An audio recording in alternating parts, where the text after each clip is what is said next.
If you're facing repossession, it's important that you understand your rights and what's available to you. There are important ways to negotiate with your lender, file bankruptcy, and do other things to protect your property. If your property was already repossessed, first we got to determine if it was done correctly, and even if it was, we can still file bankruptcy and get that car back. You need to talk to a lawyer who's experienced with this stuff to help you understand what options you have. There are a number of ways to deal with the issues of repossession happening. You can refinance your car and pay off the old note. You can reinstate your car loan. You can sell your car and pay off the original loan. You can surrender your car, or you can file for bankruptcy. Now, one thing I want to say about surrendering your car, because we have this happen a lot, people owe 20 grand on their car, they surrender it, they think, hey, that's over with. Then the lender turns around and sells the car for 5 grand, and then they come after you for the 15. So just make sure you know that's on the table when you surrender. But we can help with that too.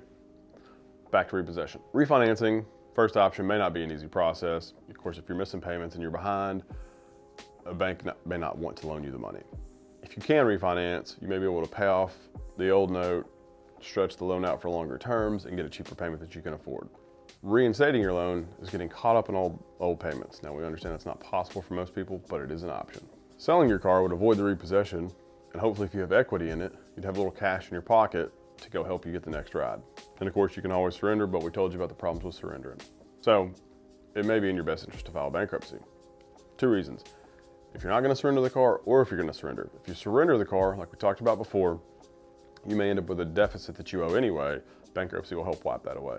If you want to keep the car, you can file, keep the car, and get caught back up on the car over the course of the bankruptcy. Now, why is bankruptcy so important? When you file, you get this magical thing called an automatic stay, which means all the creditors have to stop bothering you immediately. So the repossession stops. Gotta stop calling you and asking for money. All of that stuff just goes away. If they violate the automatic stay, you can actually sue them and get money from them. If a repossession has already happened, you gotta act quick. Typically, the best thing you can do in that situation is file bankruptcy and get the car back, but you have to do it before the car gets sold. Once the car's sold, there's nothing you can do. So act fast. If you have any questions about repossession in Arkansas, feel free to comment below, try to get those answered, and always subscribe to get more of our content.